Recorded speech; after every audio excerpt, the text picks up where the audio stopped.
అధ్యక్ష, ఇంతకుముందు ప్రభుత్వాలలో మనం అంతా చూసాం, అంతా కూడా గాల్లో మాటలు, ఏం చెప్తా ఉన్నారో ఏం చూపిస్తూ ఉన్నారో కూడా అర్థం కాని పరిస్థితి. గ్రాఫిక్స్ అట్టే ఉండేటివి, మాటలు అట్టే ఉండేటివి. అదిగో మైక్రోసాఫ్ట్ అనేవాళ్ళు, అదిగో బిల్ గేట్స్ అనేవాళ్ళు, అదిగో బుల్లెట్ ట్రైన్ అని చెప్పి అనిపించే మాటలు, పెద్ద పెద్ద గొప్ప గొప్ప మాటలు. కానీ అధ్యక్ష, నా నడక మాత్రం నేల మీదే అధ్యక్ష.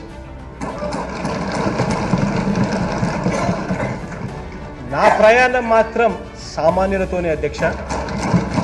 నా ప్రయాణం మాత్రం పేద వర్గాలతోనే అధ్యక్ష. నా యుద్ధం అధ్యక్ష పెత్తందారులతోనే అధ్యక్ష. నా లక్ష్యం అధ్యక్ష పేదరిక నిర్మూలనే అధ్యక్ష. కాబట్టి అధ్యక్ష, నా ఎకనామిక్స్ వేరే అధ్యక్ష. అధ్యక్ష, పేద కుటుంబాలు బలపడితేనే అధ్యక్ష